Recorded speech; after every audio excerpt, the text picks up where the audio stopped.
Donc Alain Péréa, vous êtes élu depuis bientôt 6 mois, oui, 8 mois, 6 mois, voilà.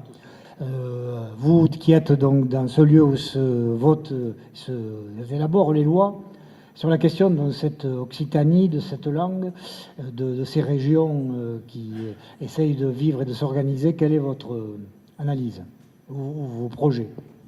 Je suis globalement très optimiste. Donc, je l'étais.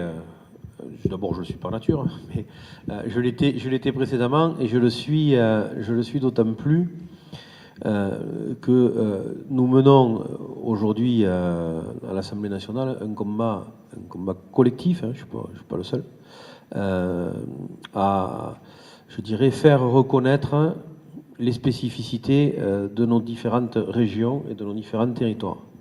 Donc, je suis vice-président de la commission aménagement du territoire et développement durable. Et donc, moi, sur la question de l'aménagement du territoire, qui est ma spécialité, mon métier, et c'est sur quoi je me suis aussi focalisé en tant que député et qu'élu avant, c'est d'essayer de rompre avec cette idée qui est relativement ancienne que nous devions être tous pareils.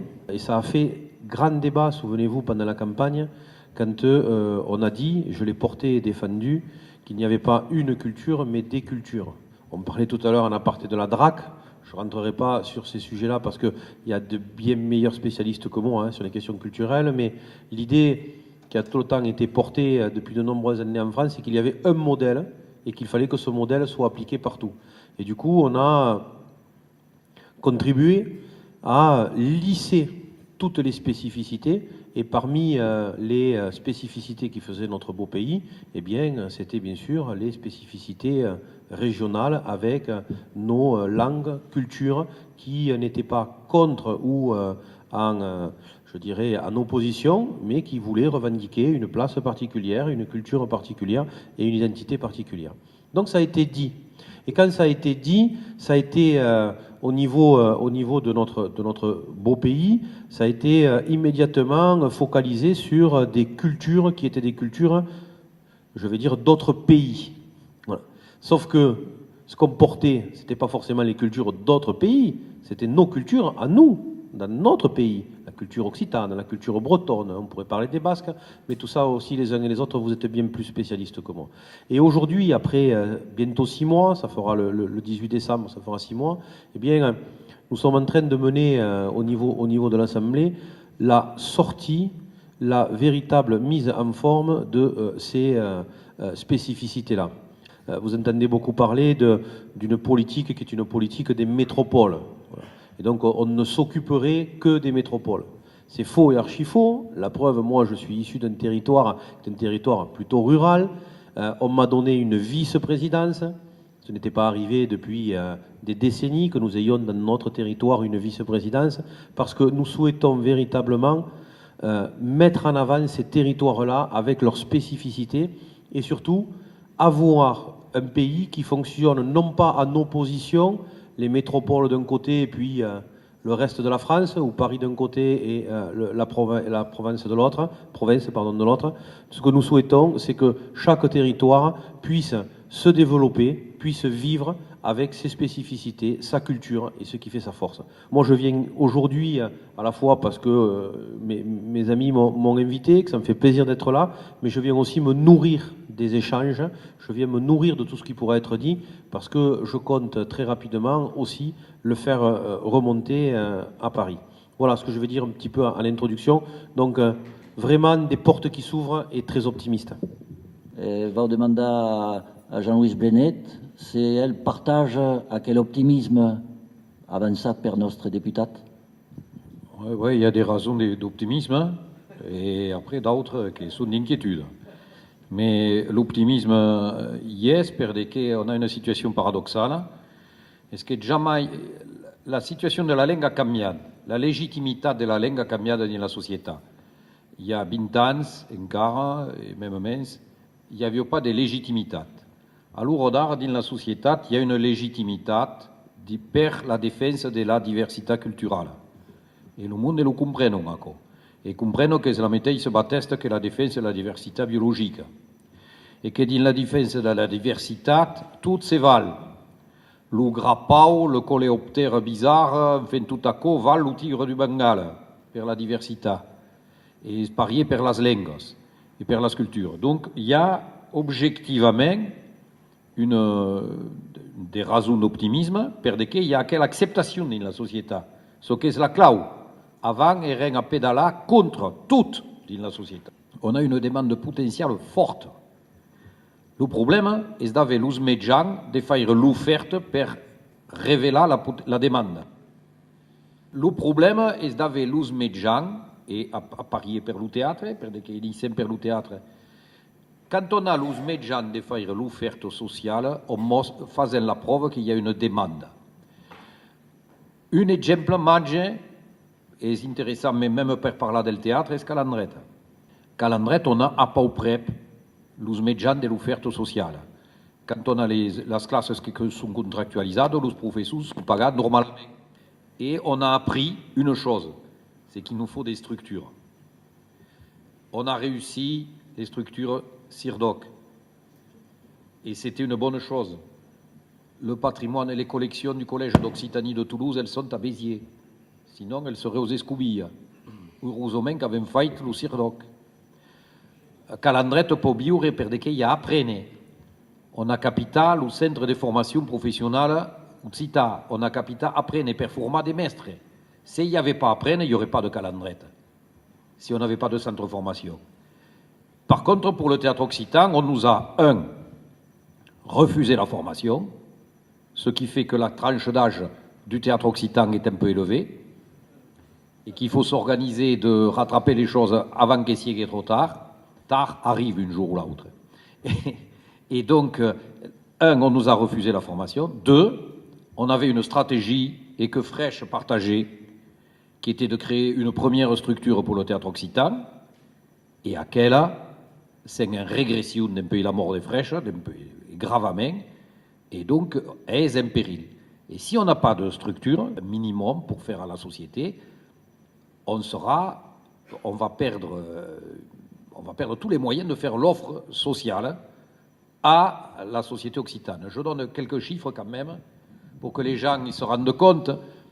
En France, il y a 39 centres dramatiques, 4 théâtres nationaux, 70 scènes nationales, une foultitude de scènes conventionnées, des compagnies hors commission, qui sont certaines pas petites, comme Mnouchkine, par exemple, le Théâtre du Soleil. Il y en a une foultitude. Tout à coup est financé à des centaines de millions d'euros. La scène nationale ici, c'est 2,5 millions de budget. Alors, normalement, elle marche quand elle n'est pas en faillite, mais enfin, il y a du monde. Pour dire une scène nationale qui ne sont pas les structures majeures, la scène d'Albi, 3,2 millions d'euros, 27 personnels permanents, 12 stagiaires, 55 artistes intermittents techniques, 18 vacataires d'accueil, voilà, et avec une foultitude d'intermittents du spectacle. Pour le théâtre occitan, toute battue et rebattue, on n'arrive pas à 13 000 euros. Et de la DRAC et de l'Estat, zéro. Donc évidemment, on a un problème. Et là, on a une grosse difficulté, d'autant plus que, je continue sur le théâtre, les excuses mais j'avais pas pensé mon truc sur le théâtre, alors, issoui. Le théâtre, c'est l'art de la langue, et c'est très différent de la musique. C'est un monde différent. La musique est portée beaucoup, même si les gens chantent, s'il y a de la parole, c'est porté par le monde de la musique. Et dans la musique, c'est une autre économie, c'est un autre rapport au public, c'est autre chose. Nous, on est dans le monde du théâtre. Et dans le monde du théâtre, c'est fait sur le modèle du français. Et on partage la situation de la langue. On est une langue, l'occitan, qui est un régime d'interdit. Je le dis aux députés, c'est très important puisque c'est lui qui fait la loi. On est interdit d'usage administratif, c'est beaucoup. Interdit d'usage juridique. Interdit d'usage commercial si on n'a pas le français à égalité. Hein? Donc, on a toutes sortes d'interdits. On a une politique d'escanament dans ces départements du Languedoc, dont le nom est donné c'est la langue qui donne le nom à la région. 3% des enfants en primaire ont un enseignement de la Languedoc. 80% de l'effort d'enseignement est fait par l'ONG Calandrette. C'est pas par distraction, c'est par volonté de crever. Hein? Donc, et alors le théâtre, dans le monde du théâtre, c'est structuré pareil. Le monde du théâtre, qui est fait avec des millions d'euros, des centaines, le personnel à la Comédie Française, c'est 430 employés permanents, plus les foultitudes d'intermittents. Donc, nous, on a un Bertadier problème des rapports à l'interdit. Le monde du théâtre, il est structuré sur la première leçon du conservatoire. Qu'est-ce qu'on dit au conservatoire? Monsieur, perdez de suite cet accent, malsonnant, paysan, vulgaire. Voilà. On commence comme ça. Puis on te dit arrête de bouger les bras, arrête, bref, tout. Nous, on pourrait faire le conservatoire italien, espagnol, catalan, portugais. Avec le français, c'est très difficile. C'est très difficile. Voilà. Et tout est structuré comme ça. On est dans l'interdit. Pour la diffusion, l'an dernier, une des très rares communes, peut-être deux, qui ont acheté du théâtre occitan, ça a été Narbonne. C'est quand même, c'est fort. Donc nous, on est dans un régime d'interdit. En 2011, on avait fait un proclame de Toulouse del Teatre Doc. Las compagnies s'accordent sur le constat de l'immense régression de la diffusion del théâtre occitan, qui est art de facto inébit de diffusion professionnelle en mi-temps urbain. Donc c'est inébit, complète. Et même, je dis, on a un ostracisme qui est vraiment très très grave. Très très grave. Et bon, face à tout ça, il faut qu'on arrive à se doter du minimum de structure et d'une formation pour commencer à faire le nougaillou et nous permettre de donner une offerte sociale.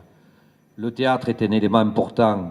Les enfants qui apprennent la langue, ils ont besoin de voir de la création. Le théâtre est un art très important pour l'occitan. Pourquoi? C'est une langue méprisée et marginalisée. Donc elle n'a pas accès à l'audiovisuel. On n'a pas de cinéma. Donc le théâtre est l'art de la représentation principale pour la culture occitane. C'est parce qu'il y a un côté artisanal. Et donc on arrive à le faire. Donc tout ça est un grand péril si on ne capite pas d'avoir au moins per commencer une structure. Mais ça ne veut pas dire qu'une cop qui aura une structure, tout sera fait.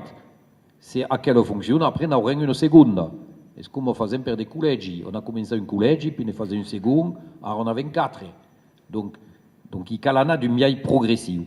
Donc, per fini, on a une situation fort difficile, mais des grands périls, et une grande potentialité et des grandes raisons d'espère dans la société.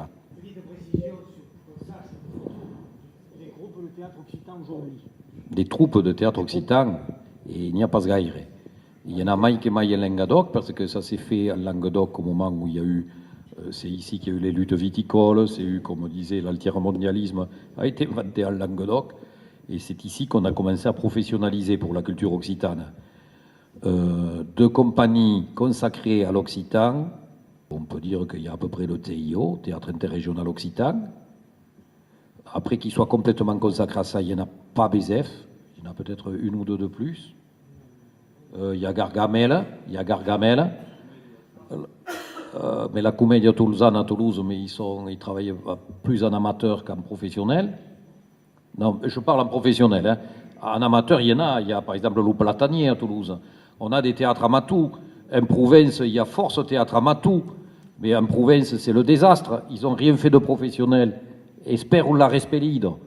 Et donc, ils n'ont pas d'enseignement, ils n'ont pas de théâtre, ils n'ont pas de formation professionnelle, ils apparaissent. Et espère ou la respelide, comme on dit, donc, n'arrivera pas. Non, ce que je veux dire, c'est théâtre professionnel. Pendant des siècles, les langues et les cultures pouvaient vivre sans transmission, sans école, sans rien. La langue, elle continue à se reproduire. À partir des années 60-70, les gens qui ont commencé à rentrer dedans, ils ont dit les conditions ont changé. S'il n'y a pas d'école et d'école professionnelle, il faut rien paraisse. Et pas une école comme le catéchisme qu'on fait le mercredi. Une école vertadière. Per le théâtre sparié. Cal des théâtres, per exemple, per le théâtre per les fans. Le théâtre per les fans, pour pas essayer fait, per d'amatou. Per giocare nel pubblico scolari, i calana al moment che sono a me le scuole. Et donc, sont des professionnels qui y vont. Donc un terme professionnel, consacré à la langue et la culture d'oc, professionnel, il y a peut-être 3 compagnies.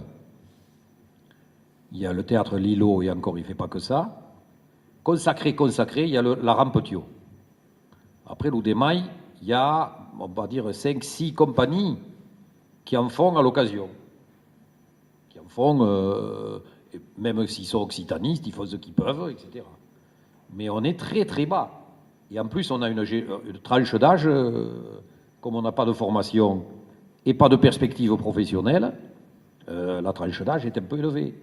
Et donc, là, on est né là. Voilà. Vaki. En continuant un peu à quel tour de piste, mais la musique, Eric Frach, Vaki, un peu d'analyse, même partielle, sur comment fonctionne, comment existe la création musicale occitane.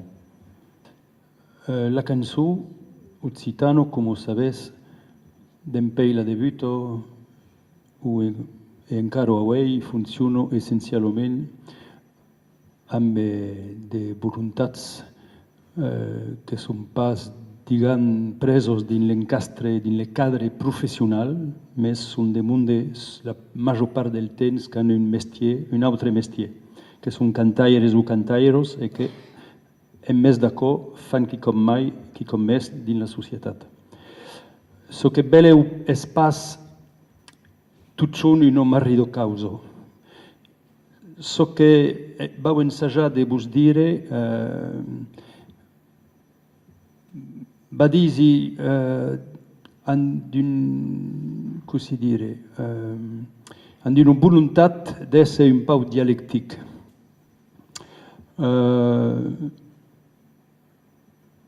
Dins les annados 80 e les annados 90 hi ha Claudi Sicre a Toulouse que ha anunciat la mort de la cançó occitana com s'era viscudo d'empei 68 e qui tomen abans, perquè cal saber que un dels tipus que cantat primer en occità era l'Alan Ward, un irlandès que en passant en Brasil se metet a cantar en occità. Aquella analisi del Sicre io la partegi pas e la partegeri pas jamais perquè sí és veritat que a un moment donat arribat un altre rundo, un altro erso, un'altra vague dins le món musical occità, per exemple en de grupos com Massila Sound System, les Fabulous Troubadours e tot això. Això em faccio pas que la cançó occitana tal o come era d'empei les annados 60 continuet e continua. Dunque, la cançó, so capellan la cançó occitana ha due caros. Dins la cançó occitana hi ha de cantaires que han de textes, diguem, de cantaires que han menys de textes, més poc importa, finalment.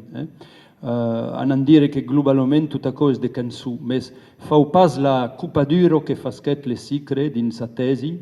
Jo penso que hi ha pas de cupadura, hi ha un evolució, un canviament, que és un canviament normal, més so interessant dins la cançó occitana és que hi ha de tot per cada públic. Dins la cançó, el que és important és la qualitat de ce que fem. Dins la cançó, el que és important és que donant el desir al món de nos venir a escoltar, d'entrar dins aquell univers o pas. La cançó del desir que valien o pas als altres me sembla fonamental. Perquè sovint, si volés, havent un discurs de victimització, havent un discurs de complacència cap a nosaltres. Jo la qüestió que me pausi és el que fas és que dono enveja al món, que són pas occitanistes, és que valio enveja al món de tornar a escoltar o d'escoltar quelqu'un més. Comprenes el que dic? Jo canti pas per un públic caitiu, que seria el públic occitanista. Jo canti per el públic en general, que el món dins la sala són occitanistes, occitanofones o pas. I la major part del temps, el món que m'inviten són pas d'occitanistes. Donc, cosa cosa un premier constat?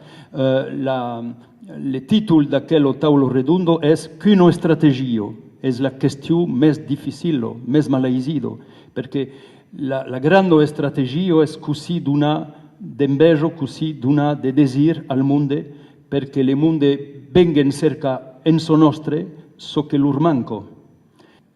Segon punt. Cresi que per l'estrategia, per demà, perquè finalment és demà que ens interessa, no? Més que tot. Per l'estrategia per demà, efectivament, com ha dit Joan Luis, nos cal d'estructures, nos cal més d'estructures oficials, d'acord, però nos cal també més de militantisme. Jo penso que nos cal caminar sur les dues cambos, sur les deux jambes, nos cal d'estructures, però nos cal també de militants, de militantes, nos cal encara més de cercles occitats, de clubs, nos cal cal pas mettre tots les ous dins la même banasto. Perquè si un jour la politique culturelle o canvio de la regió o de l'Estat, cal poder continuar de tenir, cal poder continuar de sobreviure. Per les estructures, hi ha una proposició. Existeix ara un ofici públic de la llengua occitana.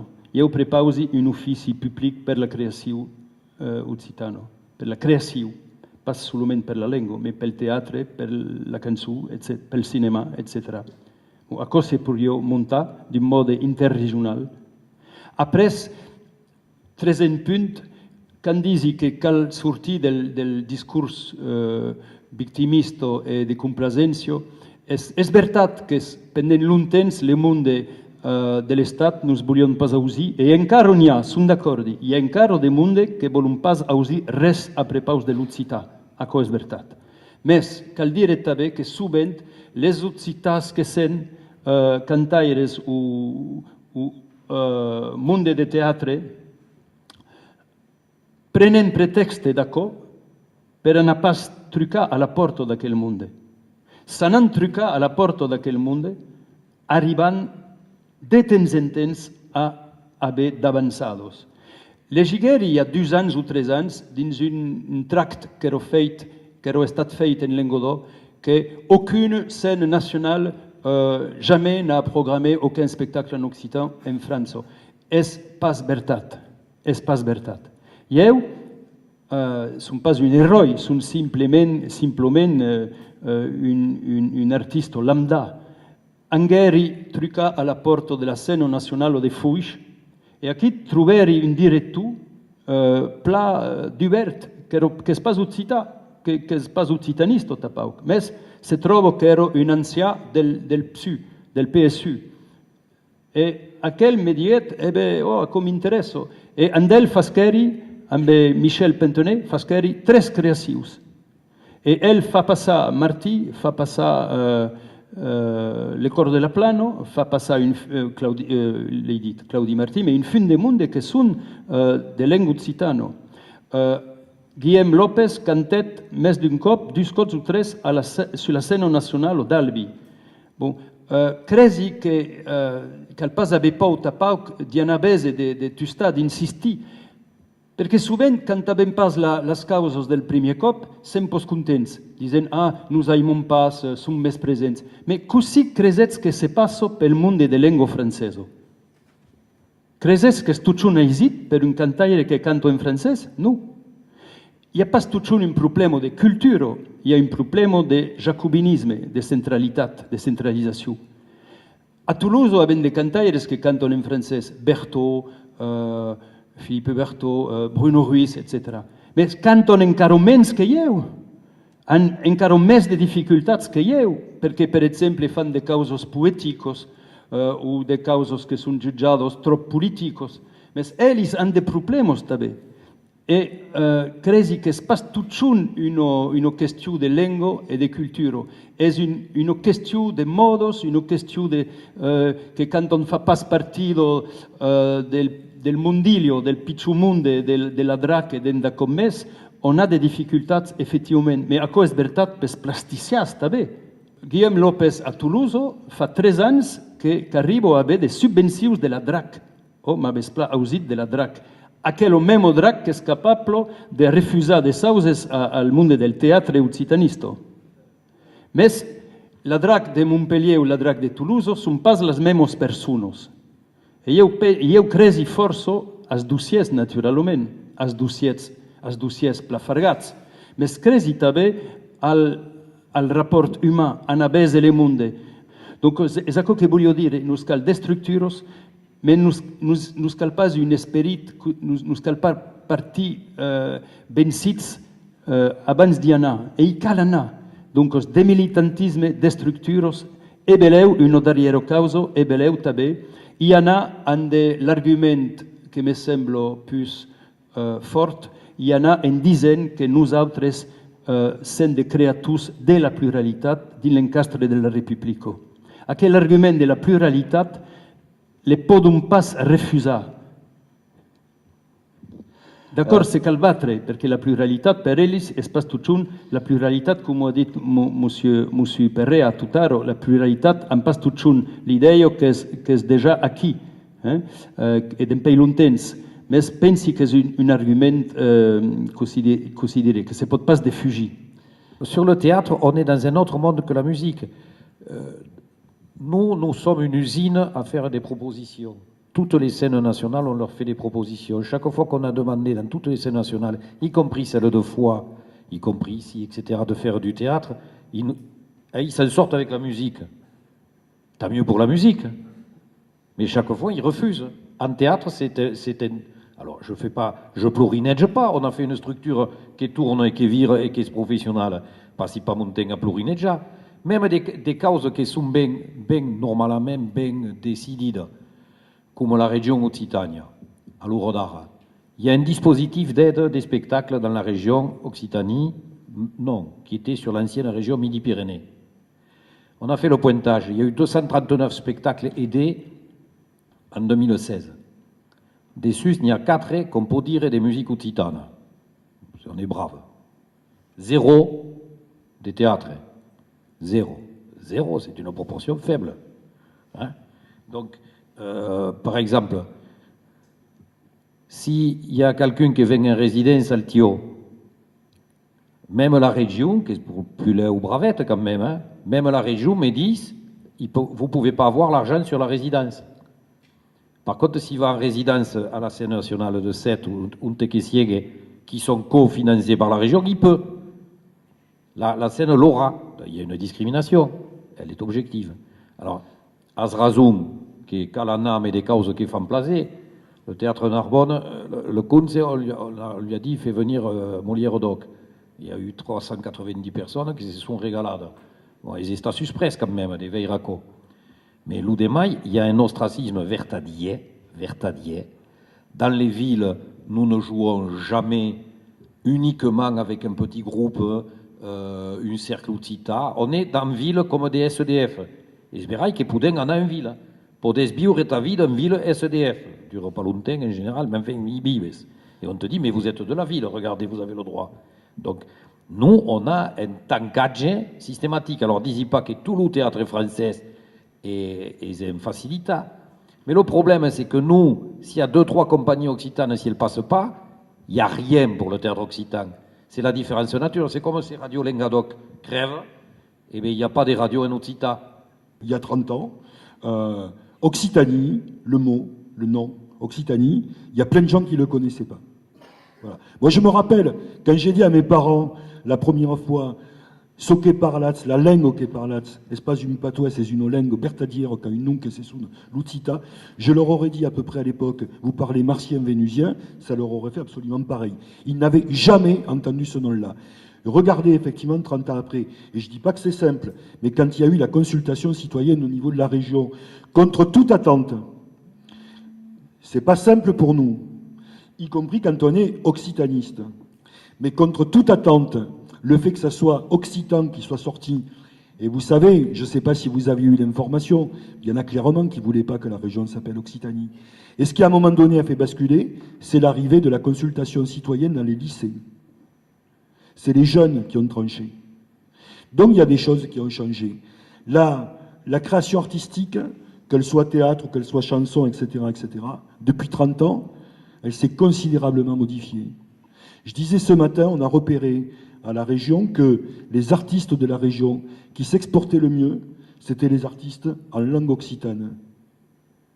Il y a 30 ans, on aurait dit ça, mais on aurait imaginé les efforts militants qu'il aurait fallu faire, le nombre de tracts de France 3, etc., qu'il aurait fallu bloquer pour arriver à une situation pareille. Quand Carole Delga part récemment au Maroc, elle part avec qui? Avec Guillaume Lopez. Elle n'a pas pris un chanteur qui chantait en anglais. Bon. Donc il y a effectivement quantité de choses qui ont changé, et en même temps, il y a des choses qui, elles, n'ont pas changé. Et c'est plutôt du côté des politiques, en réalité, que les choses n'ont pas complètement changé sur la question des représentations. Alors, moi, je n'ai pas l'habitude de faire de la langue de bois, donc je vais le dire tout à fait simplement. J'ai commencé, bien avant d'être élu, mon militantisme occitan, j'avais 14 ans, sur une mobilette avec des bombes de peinture, et je sillonnais les routes chez moi en Périgord, je suis natif du Périgord, et je marquais ce qu'aujourd'hui je crois qui était une connerie, mais je l'assume parfaitement, et donc je peux le dire en public, je marquais sur les panneaux « Le Périgord n'est pas à bendre ». Mais je l'ai fait, je n'étais pas le seul à le faire. Hein. Alors c'est d'ailleurs le seul endroit d'Occitanie où effectivement, tu disais il n'y a jamais eu de bombes, les seules bombes qu'il y a chez nous, etc. C'est le seul endroit d'Occitanie, tu as raison, où il y a eu des bombes, 2 en 1976. Sur des agences immobilières, parce que donc le Périgord n'était pas à vendre, effectivement. Voilà, bon, ce qui n'a pas changé, effectivement, je disais, c'est la question des représentations, notamment chez beaucoup d'élus, dont je fais partie. Hein. Bon. Pour l'essentiel, aujourd'hui, sur quoi on avance? On avance sur l'idée, et c'est un peu notre faute, on l'a seriné pendant des années. On a dit, il n'y aura pas de développement économique sans prise en compte des identités culturelles des territoires. Ce qui était extrêmement juste à dire, parce que dans le cadre de la mondialisation, de la dérégulation des services, etc., au niveau européen et international, c'était sacrément intelligent que de poser effectivement ce fait-là, il n'y aurait pas de développement économique pertinent, durable, c'est-à-dire avec de la plus-value qui ne s'exporte pas à l'extérieur. Il n'y aurait pas de développement durable s'il n'y avait pas simultanément des identités culturelles sur ces territoires pour pouvoir construire. Et ça, c'est sacrément intelligent de l'avoir dit. Aujourd'hui, on assiste quand même à quelque chose, je le dis, qui serait un peu périlleux, qui serait le fait que nous penserions du coup l'occitan, pour parler de l'occitan, comme un élément moteur de la dynamique de développement économique. Or, c'est bien, mais ça n'est pas que ça. Et c'est là où je veux en venir sur la question des représentations. Nous avons, alors ça rentrait dans la généralisation de ce qu'il se passe au niveau de l'État français. Mais nous avons une sacrée spécificité quand même quand on est occitan. La situation des régions, elle est la même partout. Pas de fiscalité propre, donc pas de moyens d'avoir une politique propre à un niveau satisfaisant. Pour vous donner un exemple, le budget de notre région est de 3,5 milliards d'euros. Bon. On est 6 millions d'habitants. Le budget d'une, il convient encore de dire région, d'une région comme la Catalogne, c'est 35 milliards d'euros. Donc fiscalité propre, etc., etc. Nous-mêmes, dans la région, dans les régions, nous avons une fiscalité propre, pour partie très faible, mais qui a été supprimée par Sarkozy, non remise par François Hollande. Aujourd'hui, on voit bien les difficultés que ça pose. Mais ça, c'est vrai pour toutes les régions.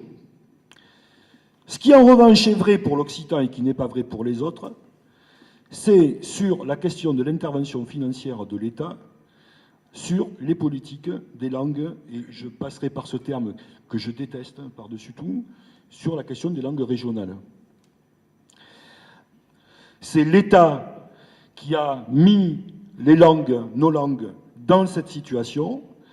L'État, certainement pas tout seul, mais l'État doit contribuer à la restauration de la dignité de ces langues et de ces cultures. Si l'on prend l'intervention de l'État sur l'Office public de la langue occitane, créé depuis fin 2015, seul office public qui a quand même dû, pour que le décret soit signé, que ça enclenche la grève de la faim d'un conseiller régional, d'Aquitaine à l'époque, David Gros-Claude. Aucun autre office public d'une langue, ça a dû s'est passé par une grève de la faim. Bon. Participation de l'État dans l'office public de la langue occitane, 50 000 euros. Ouais, 2016 pareil, hein, 50 000 euros. Participation de l'État à l'office public de la langue basque, un demi-département, 2 millions d'euros. Oui, j'ai des amis qui disent, tu vois, c'est grâce à l'État, mais santé. Bon, ce que ça pose ça, c'est quoi? C'est une chose extrêmement simple, et celle-là, elle n'a pas bougé, et celle-là, elle est dangereuse, c'est que l'État reconnaît la langue bretonne, reconnaît la langue basque, reconnaît la langue corse. Lorsqu'il s'agit de l'occitan, remarquez bien que nous parlons de langue occitane et on accole immédiatement Languedoc pour ne pas avoir de problème avec les derniers descendants des Maurassiennes de Provence, quand même. Des fois, c'est des trucs qu'il faut dire, parce qu'on n'est pas dans la discussion avec la société civile provençale. On est dans l'acoquinage avec les anciennes sociétés maurassiennes de Provence, quand on dit ça. Bon. Et quand on parle pour l'occitan de langue régionale, imaginez en réalité quel est le sens. Je viens de parler de Provence, tiens. Une langue régionale qui appartiendrait, c'est le fait est de le constater, simultanément à plusieurs régions, installées sur 3 États. On est là très éloigné du concept naturel de ce qu'est une langue régionale. Nous ne sommes pas dans le cadre d'une langue régionale. L'article 75.1 modifié de la Constitution ne répond pas à cet enjeu-là. Et ce qui n'a pas changé du point de vue de l'État, c'est que l'État continue à ne pas reconnaître la langue occitane comme un fait. La preuve, il ne pose pas ses politiques publiques, même s'il n'en a pas beaucoup, il ne pose pas ses politiques publiques de la même manière sur l'occitan en fonction des régions et en fonction des langues de France, si on peut utiliser cette expression. Ce qui veut dire que là, et ça, je voulais conclure sur ce point-là en particulier, l'État n'a pas changé en ce sens qu'il y a rupture profonde de l'égalité républicaine en la matière sur nos territoires. Ça, c'est un véritable enjeu. Je crois là-dessus, et ce qu'a dit Éric est extrêmement important. Ce qu'a dit Jean-Louis aussi, on est d'accord là-dessus, il faut des structures, il faut structurer, etc., etc. C'est évidemment extrêmement important. L'idée, c'est pas pour lancer un scoop, il y a encore du travail, hein, mais l'idée d'un office sur la création me semble effectivement devoir s'imposer. On est d'accord là-dessus. Je crois en revanche que il y a à gagner, je l'ai dit ce matin, je le redis, parce que je crois sincèrement que c'est une des clés. C'est que nous ne nous contentions pas d'occuper les terrains que nous occupons plutôt bien d'ailleurs, hein, de l'intervention culturelle, etc., avec nos histoires de langue. Premièrement, il faut que cette question-là surgisse, fasse irruption dans la rue. Il faut qu'il y ait de l'occitan. Je prends l'engagement ici parce que c'est pas des paroles en l'air, parce que c'est acté avec le vice-président en charge des transports sur la région. Nous avons eu la semaine dernière une réunion avec la direction technique sur les transports et on va rencontrer SNCF Mobilité là-dessus. Nous allons démarrer, je peux vous le dire, avec une ville qui va être expérimentale, qui sera l'île Jourdain, l'île aux Débaïches, dans le Gers, sur l'occitanisation des transports. Il faut que dans tous les transports gérés par la région, y compris les transports scolaires maintenant, l'occitan soit présent dans les panneautages, etc., mais aussi dans les annonces. Il faut qu'on entende la langue. Quand je disais ce matin, il n'est pas normal que quand un enfant il sort d'une classe où il apprend l'occitan en bilingue ou en immersif et qu'il n'entende jamais parler l'occitan dans la rue. C'est pas normal. Donc il faut qu'on arrive à gagner ça. Ça veut dire dans l'économie, etc., etc. Ça veut dire par contre quelque chose qu'a pointé Eric tout à l'heure, c'est la question du militantisme. Elle est effectivement extrêmement importante. Quand je parle de l'État, c'est pas pour embêter le député. C'est pourquoi? C'est pour dire que nous sommes là sur des choses qui sont en réalité éminemment politiques et qui ont probablement une autre importance que tel ou tel aspect, même si je sais bien par définition que c'est important, hein, les aides à la création, les ci, les là. Enfin, on pourra toujours aider. Il a raison, Eric. Hein. Il y a des fois, c'est pas plus simple d'être artiste en langue française que d'être artiste en langue occitane. Bon. Mais ces questions-là, effectivement, se trancheront en dernière instance. Elles se trancheront que sur le plan politique. Que sur le plan politique. Et donc, il s'agit effectivement de repenser les choses. Moi, je vous le dis, hein, je pense que l'occitanisme, en tant que tel, en tant que courant de pensée même, a besoin aujourd'hui de se reformuler, a besoin de se repenser. Le monde, il a vachement bougé depuis l'époque où moi j'écrivais le Périgord de Spazavendre. Bon, il a vachement changé, effectivement. Je crois qu'il y a l'occitanisme a une capacité à avancer, à marquer le territoire, et j'arrête là-dessus parce que je suis très long, à la condition qu'il réponde concrètement à un supplément d'âme nécessaire. C'est en quoi l'occitanisme il est utile pour répondre aux défis des territoires, en quoi il est utile pour répondre à la démoralisation de la société, en quoi il est utile pour répondre aux exigences face à la montée des refus de l'altérité de l'extrême droite, des extrémismes philosophiques et religieux, etc., etc. En quoi il est utile sur également la reformulation des perspectives de l'économie. J'ai parlé de développement durable, etc., on a parlé d'altermondialisme. Évidemment qu'aussi nous avons à dire des choses sur la question de la fiscalité, sur la question de la redistribution sur les territoires, sur la question de l'emploi sur les territoires, sur la question de l'économie, de refus des désertifications, etc., etc. Je pense que c'est un ensemble de choses qu'il faut prendre en compte, même si aujourd'hui on doit beaucoup... Aurène Escasel, c'est des tourna. Donna la parole, c'est Numbrou, Zaki. Donna la parole à Castani. Ce qu'a dit Roux, je crois, c'est le plus important en matière de stratégie. Et l'occitanisme est pourquoi l'occitanisme demain? C'est un impératif qui nous vient de l'Europe, en fait, qui nous vient de la construction mondiale européenne. Moi, j'ai eu la chance de vivre 20 ans à Bruxelles. Ce qui a profondément changé, c'est l'élargissement européen qui a changé la chose. Vous savez, dans la politique mondiale européenne, ça s'appelle un coup d'accordéon. On a ouvert l'Europe à une telle dimension qu'elle a complètement perdu ses racines. Et au moment où on l'a ouverte avec cette dimension, tout de suite, se sont affirmés les régionalismes. Tout de suite. Les populations ont réagi à une vitesse inouïe. Et j'en veux pour preuve ce qui se passe en Écosse, ce qui se passe en Irlande du Nord maintenant, depuis le Brexit, ce qui se passe en Catalogne, bon, évidemment, mais ce qui s'est passé en Corse au niveau des élections, ce qui se passe en Wallonie, et dans une construction qui est assez simple. La France est le seul pays jacobin d'Europe. Vous avez autour de nous, et c'est une démonstration assez simple, vous avez, bon, ce qui se passe en Espagne est un travers, mais est en réalité un pays qui est quasi-fédéral. L'Allemagne est un pays fédéral. L'Angleterre est un pays quasi-fédéral. La Belgique est constituée de 2 pays. Les États du nord de l'Europe sont des micro-régions, ils correspondent à des niveaux de régions, ce sont des micro-États. Il nous reste les résurgences de l'Est avec la Pologne, etc., qui, elles, ont vécu un passé tellement trouble que, évidemment, elles se sont recroquevillées autour de l'État central. Mais globalement, la France est la seule construction historique qui repose sur le jacobinisme intégriste. Donc, évidemment, la France, telle qu'elle est constituée, ne résistera pas, moi je le dis depuis des années, et je peux donner des exemples très concrets, ne résistera pas à la construction européenne, qu'on veuille ou qu'on ne veuille pas, telle qu'elle est en train de se formater. Je vais donner 3 petits détails qui n'ont rien à voir avec la culture, etc. Mais 3 petits détails. Le premier, nous sommes tous ici, propriétaires plus ou moins, ou locataires, peu importe. Nous avons une maison. Et donc, nous sommes bâtis sur le cadastre napoléonien. Il est complètement à l'échec. Il n'existe plus, il ne fonctionne plus.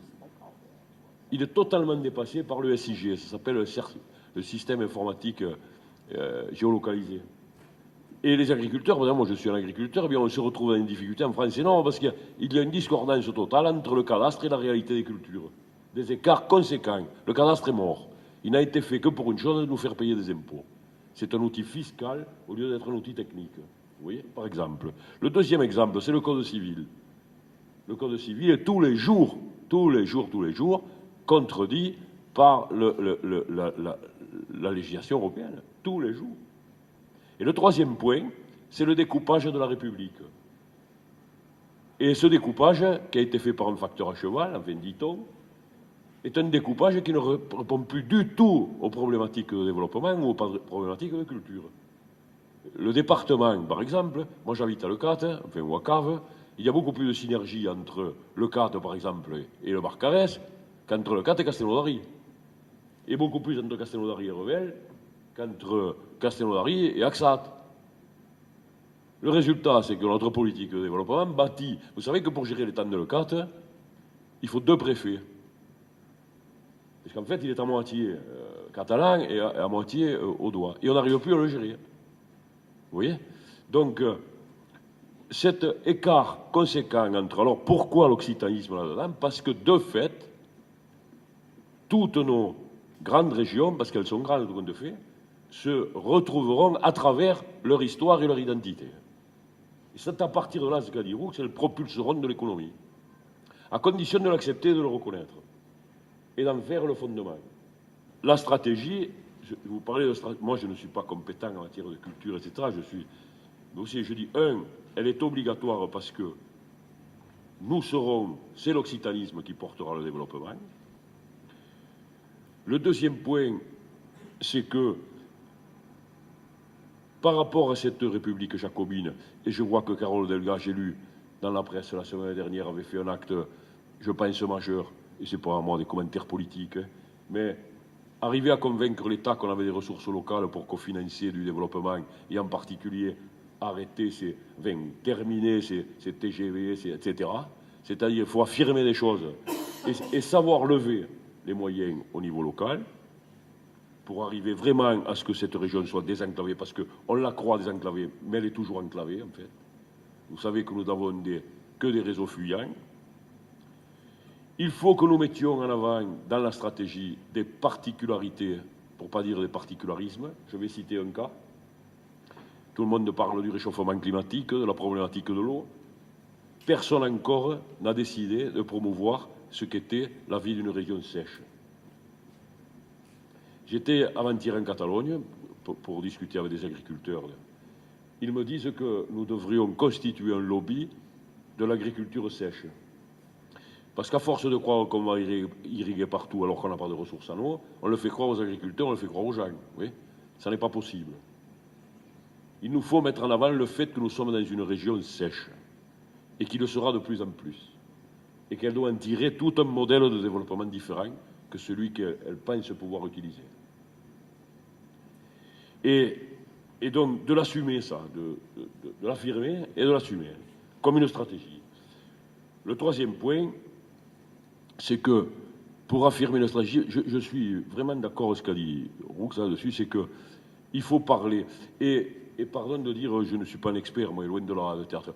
Le théâtre, malgré qu'il y ait du sous-titrage, est complexe. La musique et la chanson sont 1000 fois plus accessibles. Et il faut parler, il faut donner le son, même si on ne le comprend pas. Il faut donner le son partout. Partout. Et si j'en viens aussi en matière de stratégie à des éléments locaux, comment pouvoir accepter, je lis la presse comme vous l'indépendant, je ne sais pas, j'ai pas trop le temps, mais on ferme les calendrettes une par une. On coupe les moyens, même à Limoux. Une petite ville comme Limoux arrive à dire j'ai pas les moyens pour financer, mais c'est pas possible, quoi, enfin. Dire qu'on n'a pas les moyens pour financer une école, ça n'est pas possible de dire ça. Vous savez, au-delà, ça n'est pas possible dans les arbitrages, ça n'est pas possible. Je crois que... Moi, je préside un club de rugby, vous voyez. Il y a une école de rugby et il y a des joueurs. Les joueurs, on leur file une enveloppe à la fin du mois. Et aux parents de l'école de rugby, on voudrait leur faire payer une cotisation. Je dis non, tant qu'on filera de l'argent dans une enveloppe à un joueur senior, il ne faut pas faire payer la licence aux enfants. Sinon, ça veut dire qu'on ne veut pas d'enfants à l'école de rugby. Vous voyez? Et c'est un peu pareil. Dire qu'on ne peut pas financer la calendrette, c'est que... Alors, il y a 4 points fondamentaux dans la stratégie. l'innovation. Il faut arrêter de penser par le passé. Il faut innover dans la façon de se montrer, dans la façon de communiquer, dans la façon de vivre. L'occitanisme, il faut le faire bouger, il faut être innovant. Le deuxième point, vous l'avez dit, la qualité. Voilà. Ça ne souffre pas de médiocrité. Ça ne souffre pas de médiocrité. Voilà. Il faut la qualité absolue. Le troisième point, c'est que, et la région commence à le faire, il faut en faire une marque collective. C'est une marque collective. L'Occitan et la région sont une marque collective. Il faut l'affirmer. Et le dernier point, il faut de la solidarité et de la solidarité financière. Et là, j'ouvre une piste, c'est que, et là c'est plutôt le caractère économique, les entreprises de la région qui sont détenues par des capitaux régionaux, hein, parce qu'on parle d'entreprise régionale, il faut savoir qui détient les capitaux pour comprendre ce qu'est une entreprise régionale. Hein. Donc, les entreprises qui sont détenues par des acteurs régionaux ne seront pas sourdes ni aveugles en matière de solidarité et de soutien. À condition, et Alain, que la fiscalité, que l'orientation les propulse. Et vous savez bien que dans notre pays, rien n'est plus puissant que l'effort, l'allègement de l'effort fiscal, etc. Donc, ces entreprises, je crois qu'elles seront derrière, moi j'essaie avec Jean-Pierre de le faire, mais elles seront derrière des projets. Et il faut cette solidarité financière. Voilà. Donc, pour terminer, je redis, c'est que la construction européenne telle qu'elle est, l'échange mondial tel qu'il est, et le jacobanisme français tel qu'ils sont, dont tous les trois, amèneront inéluctablement à l'affirmation de réalités régionales. Mercier. Moi, je suis élu d'une commune à 15 km de Perpignan, si vous voulez, et on m'a demandé de venir, je vous remercie d'ailleurs de m'avoir demandé d'être là. C'est très intéressant, vos débats, je partage beaucoup de choses, de ce que j'ai entendu, pour parler un petit peu de la politique culturelle vis-à-vis de la langue catalane que l'on a. Alors, en fait, si vous voulez, nous, on a mis au point depuis déjà un certain temps une sorte de projet culturel qui met à égalité totale les deux langues. Voilà. Alors ça, c'est le catalan et l'occitan, le catalan et le français. Ce serait la même chose avec l'occitan, évidemment. Pourquoi? Parce que justement, on pense que ça part de là. C'est-à-dire, si déjà il y a une hiérarchie dans les langues, on ne peut plus travailler après. C'est plus possible. Alors, tous les grands linguistes vous disent ça, si vous voulez. Maintenant, on le sait. Pendant longtemps, moi, quand j'étais petit, on me disait le français, c'est vraiment la langue parfaite, etc. Et puis le catalan, on parlait mon catalan chez moi à la maison, donc il ne faut pas parler catalan, etc. Alors, je pense que tous les linguistes, maintenant, sont d'accord pour dire qu'il n'y a pas de hiérarchie dans les langues. Voilà. Donc, il faut faire passer ça. Voilà. Et puis, on parlera français quand il faut parler français, on parlera catalan quand il faut parler catalan, etc. Et puis, on aura une gymnastique pour pouvoir passer d'une langue à l'autre sans aucun problème. Voilà. C'est un petit peu ce qui m'est arrivé à moi. Puisque moi, j'avais pas de pression, j'avais eu de pression, on me parlait catalan à la maison, français à l'école, les instituts du village, ils étaient tout à fait d'accord avec ça, à ce moment-là, c'était un peu original, et du coup, ça m'a permis d'être ouvert à plein de langues. J'ai appris le castillan sans l'apprendre à l'école. Et je parle de l'italien, le portugais, mais sans effort. Parce que j'ai été, si vous voulez, dès le départ, sans pression, mis dans une situation d'égalité de langue. Voilà. Et je crois que ce qu'on essaie de faire dans ce projet culturel, c'est de faire partager ça par tout le monde, dans le village et autour si on peut. Voilà. À Béziers, il y a 3000 habitants.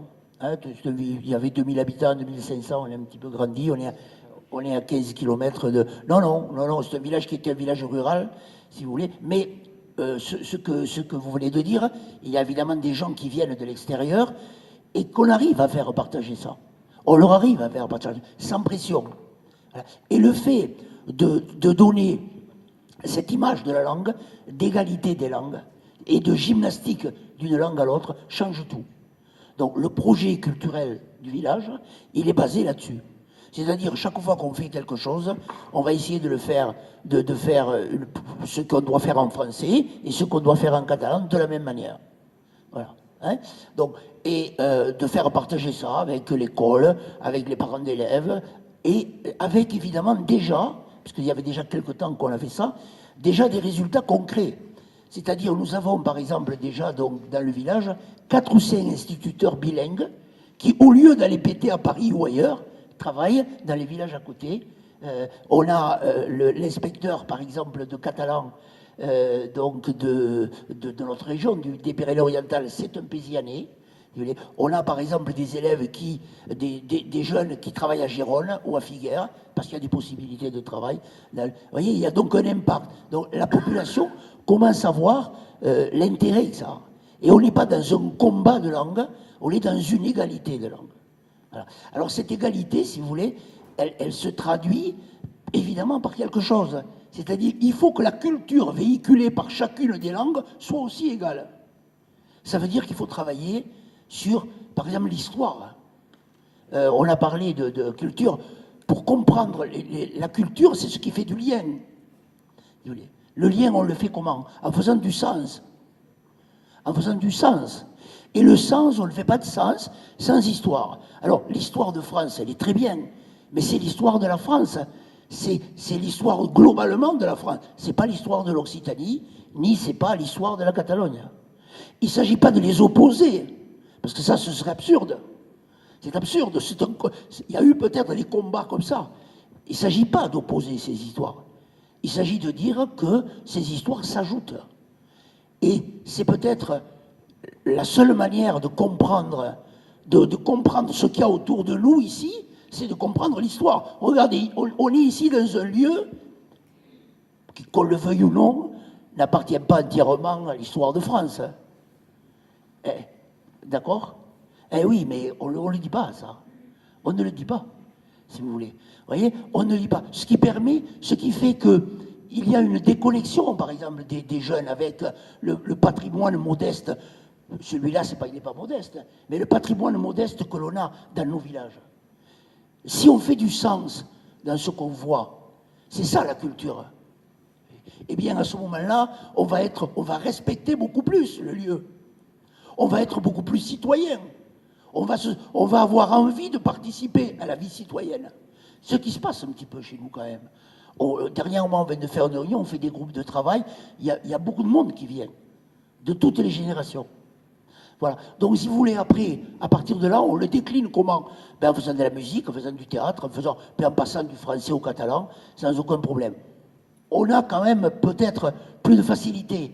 Nous, on est jumelés avec un village un peu équivalent en Catalogne Sud, et on fait des échanges permanents. On a le théâtre, on envoie une troupe de théâtre de chez nous là-bas, ils viennent là, etc. Mais globalement, si vous voulez, c'est parce qu'il y a cette égalité de culture qu'on peut travailler. Par ailleurs, tout à l'heure, certains disaient oui, mais on ne comprend pas. Mais les techniques modernes, il faut être créatif. Quelqu'un a dit on peut sous-titrer. Mais évidemment, on peut même. Maintenant, on a des choses qu'on donne, qu'on met juste dans l'oreille des gens avec l'histoire qui est racontée. Il faut être créatif. Il faut se tourner vers l'avenir. Il ne faut pas travailler comme il y a 20 ans ou 30 ans ou 40 ans. Vous voyez? Voilà, je pense que ça, c'est extrêmement important. Et c'est très valorisant. C'est très valorisant pour tout le monde. Et je dirais que qui est-ce qui peut mener ça? Évidemment, avec les aides de la région, si on peut, avec les aides de l'État, quand il y en a, mais c'est d'abord au niveau municipal. Moi, je pense que, si vous voulez, c'est les municipalités qui doivent s'emparer de ça. Et elles doivent s'emparer de ça en travaillant ensemble, en se fédérant. Moi, si vous voulez, quelque part, on a... Bon, c'est un peu personnel, mais on essaie de le faire partager. Plus c'est transversal, même avec l'Occitanie. Je pense qu'on a plein de choses à faire ensemble. Dans la reconnaissance mutuelle d'une certaine diversité, mais de ce qui nous unit. L'Occitan et le catalan, c'est la même chose. Voilà. Et c'est vrai que ça passe par le fait que tout le monde, même les gens qui arrivent et qui viennent passer leur retraite ici, s'aperçoivent tout de suite qu'il y a cette égalité de langue. Vous parliez, monsieur le conseiller régional, d'occitaniser l'indication des transports. Moi, je dirais pourquoi on n'occitanise pas le nom Occitanie? Pourquoi c'est Occitanie et pas Occitania?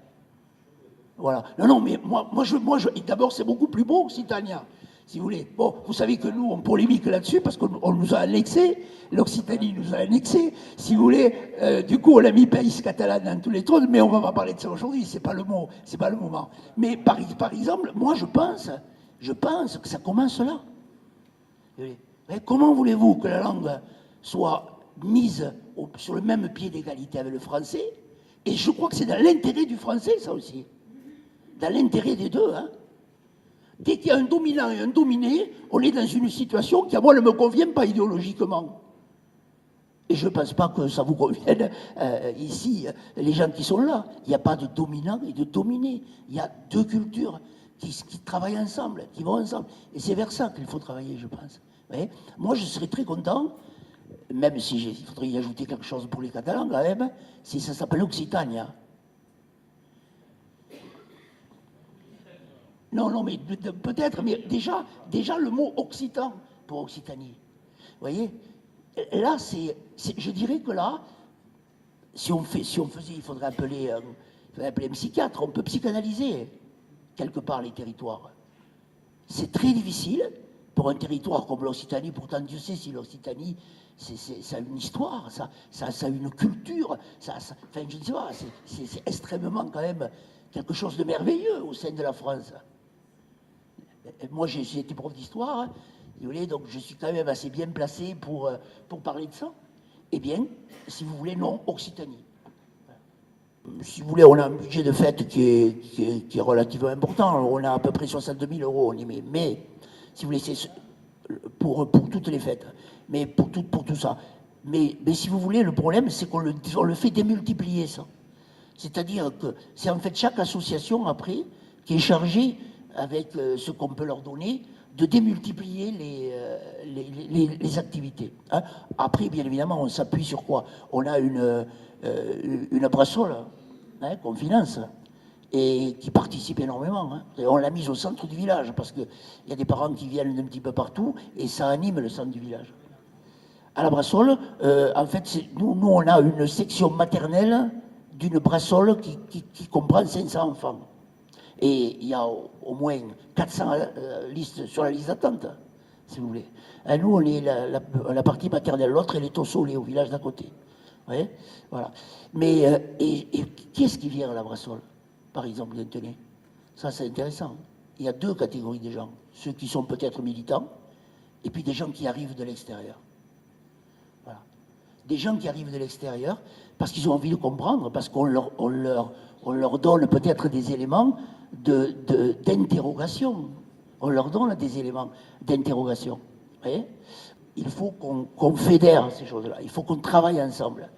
Il faut que ce groupe-là, par exemple, je vais vous donner un exemple. La semaine prochaine, on a une réunion avec les 4 villages autour pour faire des chemins de circulation douce dans les garrigues, entre les 4 villages, avec à chaque fois des arrêts dans les 4 villages pour comprendre un petit peu tout le patrimoine qu'il y a dans ces villages. Ce sont des petits villages, il n'y a rien d'exceptionnel, c'est pas Versailles, hein, ni cette salle là comme de Narbonne. Mais voilà, par exemple, on travaille ensemble. Le fait de se jumeler, par exemple, avec un village aussi en Catalogne, nous aide beaucoup. Voilà, hein. Nous, on est jumelés avec un village à côté de Lleida. De Lleida. Bon, la raison aussi, elle est historique, hein, puisqu'il y a beaucoup de gens de ce village qui, en 1939, sont venus vivre dans le nôtre, sont venus se réfugier. Le village s'appelle La Granadelle, ce petit village. Voilà. Bon, c'est un exemple. Hein, voilà. Donc moi, je souhaiterais qu'il y ait plus de choses en commun avec l'Occitanie et qu'on confronte un petit peu à la fois nos expériences et qu'on s'aperçoive que finalement, les deux langues sont les mêmes, quoi, et qu'on a les mêmes problèmes. Deux choses. On ne s'appelle pas, tu as raison, on ne s'appelle pas Occitanie. Pourquoi? D'ailleurs, il y a quelques personnes qui sont là, étaient à une réunion qui s'était tenue au mois d'avril 2015 à Toulouse, où on imaginait quel serait le nom de la future région. Et je me souviens que cette question-là avait été posée d'ailleurs en disant à la fin, bon, avait été avancé Occitanie, Catalogne, etc. D'ailleurs, j'étais le seul élu régional à aller au lancement, j'y étais, au lancement de la campagne Occitanie, pays catalan. Et il n'y avait pas de catalan même. Et Occitanie, c'est très simple. C'est parce que, article 2 de la Constitution, le français est la langue de la République. Donc Occitanie serait illégal. Il y a un mois, dans un tribunal, il y a des parents bretons qui étaient au tribunal pour une histoire de tilde. Ils avaient voulu que leur gamin s'appelle Fanch. Alors, et sur le N des bretons, il y a la tilde. Donc, ça, Fanch, François. On voulait bien leur écrire Fanch, mais avec une faute d'orthographe. Comme le breton n'est pas une langue, vous comprenez bien, c'est pas bien grave s'il y a des fautes. Hein, voilà. C'est pas des fautes. Et donc la tilde, il n'y en avait pas besoin. Et ils ont perdu au tribunal sur une histoire de tilde. Ils ont perdu. Donc parce que le français est la langue de la République. Ce qui était marrant, c'est qu'ils ont perdu au tribunal le jour où nous apprenions que Paris allait accueillir les prochains JO. Et tout le discours de lancement qu'on a vu à la télévision était en anglais, parce que le français est évidemment la langue de la République. De plus en plus de gens le pensent, peut-être on n'ose pas assez le dire, ou en tout cas, c'est pas audible, quelque part en France, que ces articles-là sont un handicap terrible pour la France maintenant. Pourquoi ces articles-là sont un handicap terrible? Parce qu'en fait, on est dans un monde qui est totalement ouvert à la diversité. Alors, ce que l'État doit mettre, c'est un cadre commun. Ce cadre commun, c'est les droits de l'homme. L'État doit être vigilant sur les droits de l'homme. Voilà, ça, c'est le rôle de l'État. Les droits de l'homme, on ne peut pas transiger là-dessus. Si vous voulez. Mais l'État ne doit pas s'occuper de voir si tu veux t'appeler François ou Francesque. Tout ça, c'est fini. Ça, c'est digne d'un nationalisme du 19e siècle qui a produit la Première Guerre mondiale, quand même. Ça a été une époque historique. On ne va pas revenir sur le passé. Le passé a été une époque historique qui probablement a été logique et nécessaire. Mais maintenant, dans le monde actuel, si vous voulez, c'est la diversité qui est intéressante. Cette diversité canalisée autour d'un projet commun. C'est ça le défi de notre époque. Canaliser autour d'un projet commun la diversité des gens. Et pas dire, on ne peut pas dire Occitania parce que c'est l'article 2 de la Constitution. Là, on est dans le n'importe quoi. Permettez-moi de vous dire, gros handicap pour la France. Est-ce qu'il y a une stratégie culturelle occitane vers la ville de Narbonne? Nous, contrairement à Limoux, on ne ferme pas les calendrettes, on en ouvre une de plus à la caserne Montmorency. Il y a un projet qui plaît à Jacques Gros, et on en a parlé encore ce matin, on en a parlé à Monsieur le maire. On est revenu sur les troubadours. Alors, une petite anecdote, ce matin, on parlait de parisianisme, entre guillemets, pour certains. Et il y a 2 jours, j'ai reçu des gens des hautes sphères, là, vous savez, NJ, les ICEDF, enfin, on ne comprend plus rien. Et j'étais avec eux, on attendait, Monsieur le maire était en retard, et ils regardaient une pancarte, une plaque qu'il y a dans la cour de la Madeleine, où on parle des troubadours et justement de Riquier. Et ils avaient un petit air ironique, là. J'ai été vexé un peu que ces gens lisent cette plaque-là, et on parlait de troubadours, je crois qu'il y a des faits libres, enfin, il y a plusieurs choses sur cette plaque. Et alors, je me suis énervé un peu et je leur ai dit, vous savez ce que ça veut dire, troubadour? Et ces gens, ils m'ont regardé là d'un air étonné et embêté parce qu'ils ne savaient pas répondre à ce que c'était qu'un troubadour. Et j'ai dit, c'est très simple. Trobar, c'est trouver. Alors, des textes d'amour, je ne sais pas comment vous l'interprétez, mais en tout cas, moi, je l'interprète comme ça. Donc, les troubadours, c'était les poètes de maintenant. La chanson française, on dit bien que la chanson française, quand même, existe et est magnifique, même encore. Et ici, on a la chance d'avoir eu Traîné, Aznavour, qui n'est pas de chez nous, mais beaucoup de grands interprètes et de grands compositeurs et de grands artistes. Alors là, je me retourne vers notre député, parce qu'il y a longtemps que j'essaie de véhiculer cette idée-là, et tout à l'heure, on est revenu là-dessus. On se régale des fois de regarder Arte ou je sais pas quoi, on regarde version originale sous-titrée, on regarde des films, on se régale d'avoir la véritable voix de l'acteur américain ou autre. Et pourquoi on ne met pas justement le sous-titrage sur la chanson? Alors, monsieur parlait là, tout à l'heure, je suis marié avec une Anglaise, alors j'ai oublié bizarrement, je me suis mis à l'anglais. Mais j'ai des enfants qui travaillent et qui ont besoin de parler anglais, mais ils parlent anglais parfaitement grâce à ça, parce qu'on ne leur a pas imposé la langue.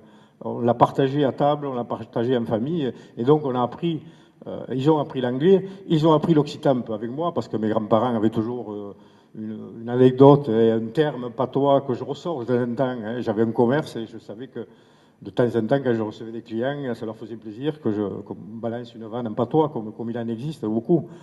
Donc c'est ça qui est important. Donc, parce que à côté de ça aussi, maintenant que je comprends bien l'anglais, et que j'écoute des fois des artistes anglais que tout le monde banne et tout le monde écoute, et quand on entend la pauvreté des paroles, j'aimerais bien entendre aussi les chanteurs occitans. Moi j'ai été bercé, j'ai marqué les chansons de Marty et qui faisaient référence à Montségur, qui faisaient référence à la commune de Narbonne, et qui finit en parlant de liberté. Alors la liberté des Catalans, tu l'as souligné tout à l'heure, qui sont en prison, il faut penser à eux.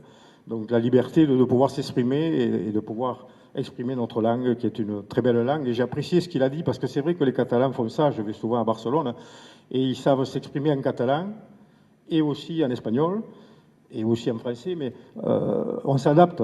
On doit pouvoir parler occitan de temps en temps, pour exprimer ce qu'on a envie, parce que souvent, une phrase en occitan est beaucoup plus courte qu'une phrase en français, et veut dire beaucoup plus de choses avec 2 ou 3 mots.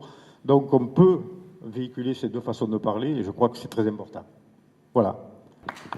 Un peu préciser quand même par rapport à un certain nombre d'actions qui sont menées au niveau de la ville de Narbonne, est-ce que c'est une vraie stratégie et jusqu'où quelles sont ses ambitions par rapport à l'Occitan dans la ville et sur la commune, hein? Si on peut parler ça d'ambition, moi je me sens occitan, hein. De toute façon j'ai un nom en plus, il y a des bouquins où on parle des clergues, mais, oui et non. On a besoin de véhiculer ça et de garder cette culture. Joël Castagny a très bien parlé aussi. C'est vrai qu'il faut parler de l'avenir, de beaucoup de choses, de la viticulture. On va subir des périodes de sécheresse. On est là pour dynamiser un territoire. Je ne suis pas en politique, quoi. Je suis arrivé en 2014.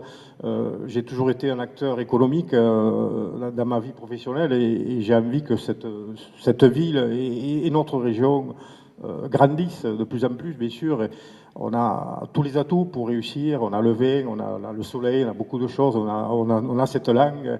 Il faut la promouvoir, quoi.